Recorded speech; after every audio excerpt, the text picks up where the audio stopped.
Next component parts.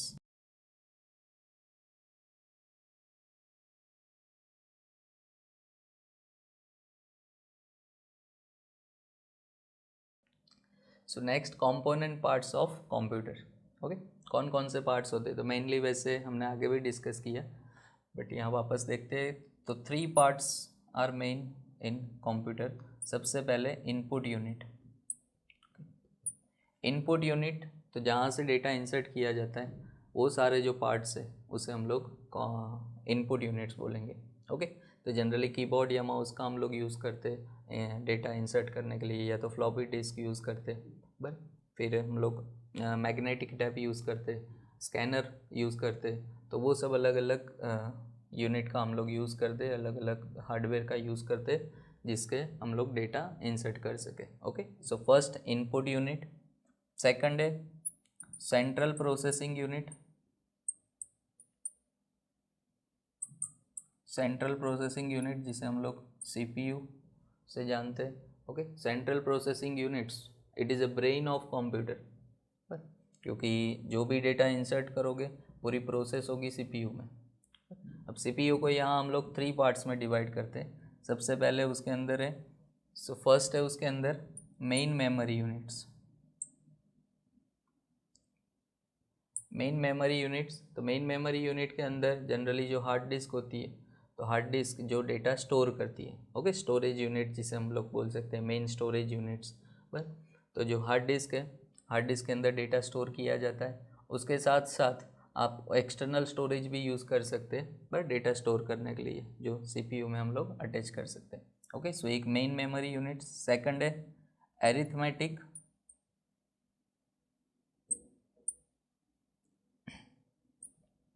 Arithmetic unit, arithmetic and logic unit. उसके अंदर generally जो calculations किया जाता है।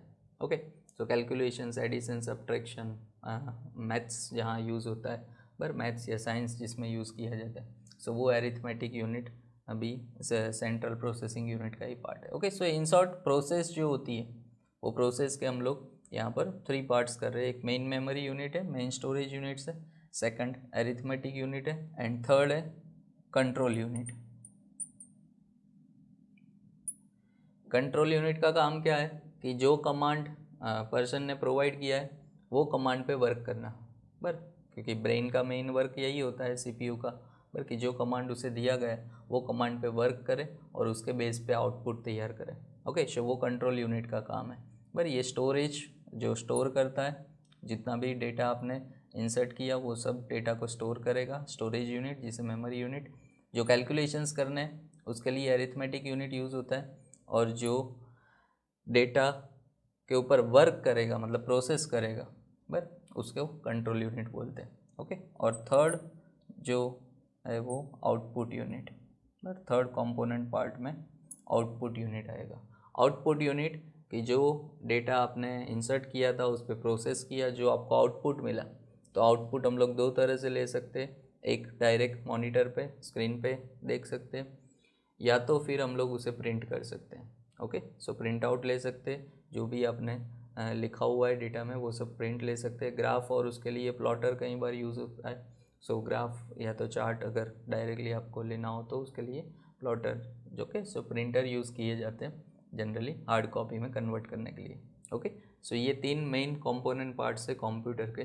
काफ़ी सारी बार ये क्वेश्चन रिपीट भी हुआ है पर एग्ज़ाम में, सो इसकी हम लोग प्रैक्टिस भी करेंगे और रीड भी करेंगे। ओके, नेक्स्ट हम लोग देखें तो हार्डवेयर एंड सॉफ्टवेयर।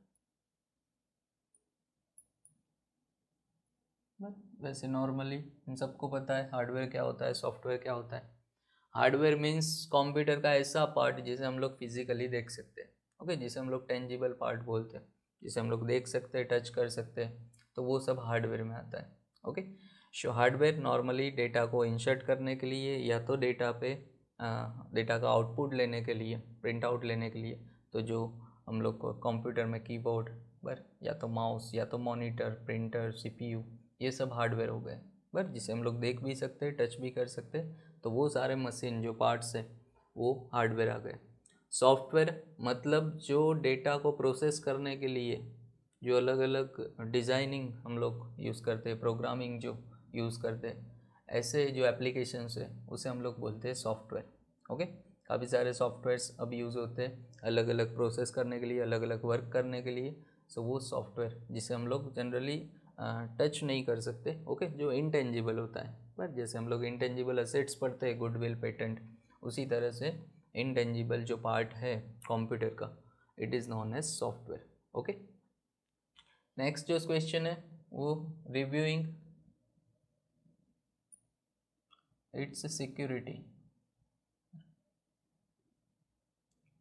अब आप जब कंप्यूटर पे वर्क करते हो तो सिक्योरिटी का भी ध्यान रखना होता है, बस क्योंकि अकाउंटिंग वर्क आप कर रहे हो, ऑडिट वर्क कर रहे हो कंप्यूटर पे। अब वो वर्क कहीं पर लीक ना हो जाए, या तो वो वर्क कहीं पर फॉर्मेट ना हो जाए, ओके, डिलीट ना हो जाए, उसका भी ध्यान रखना बहुत ही ज़रूरी है। ओके, क्योंकि काफ़ी सारे ऐसे बिजनेस है, काफ़ी सारे ऐसे बिजनेस के अकाउंट्स लिखे जाते हैं कि जिसके अंदर काफ़ी इम्पोर्टेंट डेटा अवेलेबल होता है, और वो डेटा अगर कहीं लीक हो गया सो उससे वो बिज़नेस में बहुत ही प्रॉब्लम आ सकता है। तो इसलिए उसकी सिक्योरिटी रखना भी बहुत ज़रूरी है। और ख़ास करके जो गवर्नमेंट के प्रोजेक्ट्स होते हैं, बस, या तो जो बैंकिंग रिलेटेड हो, ओके, बैंकिंग इंडस्ट्री है, या सो ऐसी कोई भी इंडस्ट्री की जो बहुत ही इम्पोर्टेंट है, वे सबके जो अकाउंट्स है वो अकाउंट्स कहीं पर लीक नहीं होने चाहिए। ओके, सो उसकी सिक्योरिटी रखना बहुत ही ज़रूरी है। बट तो जो गवर्नमेंट ऑर्गेनाइजेशंस है, गवर्नमेंट ऑर्गेनाइजेशंस एंड जो सुप्रीम ऑडिट इंस्टीट्यूट से, बट जिसे हम लोग SAI, supreme audit institutes, but in सब को भी ध्यान रखना है कि कैसे हम लोग सिक्योरिटी, मतलब कि कैसे सिक्योरिटी प्रोवाइड करें। ऑडिट जो ऑडिटी है, मतलब कि जो ऑडिट करवाना चाहता है, उसकी सिक्योरिटी रखना बहुत ही ज़रूरी है, क्योंकि ऑडिटर भी उस तरह का होना चाहिए कि वो डेटा लीक ना करे। बट सो उसके लिए यहाँ पर इंफॉर्मेशन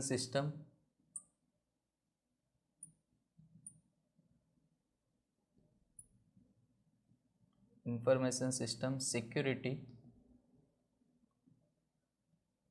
रिव्यू मैथोडोलॉजी, जिसे शॉर्ट में ISSRM, ये SAI सुप्रीम ऑडिट इंस्टीट्यूट या तो गवर्नमेंट ऑर्गेनाइजेशन को गाइड करते हैं कि किस तरह से सिक्योरिटी, या तो जो ऑडिट है, जो अकाउंट्स है, उसका सिक्योरिटी पे कैसे हम लोग ध्यान रखेंगे। ओके, रिव्यूइंग कैसे करेंगे, मतलब सिक्योरिटी का। तो ISSRM ने ये काफ़ी सारी गाइड्स यहाँ पर डिसाइड किए, तो उसके कुछ पॉइंट्स यहाँ पर हम लोग डिस्कस करते हैं। ओके, सो यहाँ पर जनरली दो पार्ट में इसे डिवाइड किया है। एक फर्स्ट टायर जो रिव्यूइंग सिस्टम है, फर्स्ट टायर रिव्यूइंग सिस्टम में क्या होता है, जो सीनियर मैनेजमेंट है, मतलब फ्रॉम CEO से लेकर लास्ट एम्प्लॉय तक, बट जो जो वर्क कर रहा है इस सॉफ्टवेयर पे, या तो जो यहाँ पर सॉफ्टवेयर डिज़ाइन किया गया अकाउंट के लिए, वो हर एक का यहाँ डिटेल में रिव्यूइंग करना। ओके, कि वो लोग कैसे काम करते हैं, क्या क्या उसके अंदर प्रोवाइड किया जाता है, वो सब यहाँ चेक किया जाएगा। उसके पास बेसिक IT नॉलेज है कि नहीं, वो सब यहाँ चेक किया जाएगा। ओके, ताकि पता चले कि जो सॉफ्टवेयर पे वर्क हो रहा है वो पूरा सिक्योर्ड है कि नहीं। ओके, सो ये फर्स्ट टायर सिस्टम के from senior management to lower level हम लोग पूरा चेक कर सकते हैं। ओके, और सेकंड टायर में जनरली जो एरिथमेटिक, यानी कि जो कैलकुलेशंस है, बस जो क्वांटिटेटिव एनालिसिस है, वो क्वांटिटेटिव एनालिसिस किया जाएगा। मतलब कि जो डेटा यहाँ तैयार किया गया है, अकाउंट्स में जो डेटा लिखा गया है, वो सारे डेटा को क्वांटिटेटिव, मतलब मॉनेटरी टर्म में हम लोग उससे यहाँ पर रिव्यू कर सकते हैं, और उसके बेस पे भी डिसाइड कर सकते हैं कि जो सिस्टम है वो प्रॉपर है कि नहीं। ओके, सो यहाँ पर दो टायर यूज़ होते हैं, बट ज़्यादातर हर एक जो ऑर्गेनाइजेशन है वो फर्स्ट टायर सिस्टम ज़्यादा फॉलो करते हैं, क्योंकि वहाँ पर डिटेल में चेकिंग होता है और वो बहुत यूज़फुल है। ओके, सो ये दो टायर में, और इसके साथ साथ आपको यहाँ कंट्रोल्स के बारे में बताएं। कंट्रोल्स तीन टाइप से होने चाहिए। एक कंट्रोल इन इनपुट यूनिट, पर ये जो तीनों हमने पार्ट देखे थे, पर ये तीनों पार्ट पे कंट्रोल होना ज़रूरी है। पर मतलब कि कोई मिस्टेक नहीं होनी चाहिए, या तो फिर कोई वहाँ पर टेक्नोलॉजिकल प्रॉब्लम नहीं होनी चाहिए। ओके, क्योंकि अगर कोई आपका अगर इनपुट यूनिट कोई रॉन्ग डेटा प्रोवाइड कर रहा है तो ऑब्वियस है कि आगे का जो पूरा प्रोसेस है वो रॉन्ग ही होगा। ओके, सो इनपुट यूनिट पे कंट्रोल होना बहुत ही ज़रूरी है, एकदम परफेक्ट होने चाहिए। Control in processing units. Okay, मतलब कि जो आपने सॉफ्टवेयर डिज़ाइन की है वो सॉफ्टवेयर भी प्रॉपर होने चाहिए। अगर सॉफ्टवेयर में कोई मिस्टेक हुई, खामी हुई, तो ऑब्वियस है कि आपने भले करेक्ट डेटा इंसर्ट किया बट सॉफ्टवेयर आउटपुट प्रॉपर नहीं दे रहा है। ओके, सो उस पर भी कंट्रोल होना चाहिए। और थर्ड, कंट्रोल इन आउटपुट।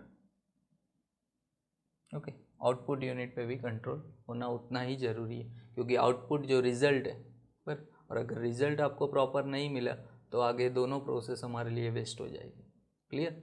सो ये बेसिकली कंट्रोल सिस्टम यूज़ होती है जो रिव्यूइंग के लिए यूज़ की जाती है। ओके, सो बेसिक हुआ ये चैप्टर। अब एक दो पॉइंट बाकी है, हम लोग डिस्कस करते हैं नेक्स्ट।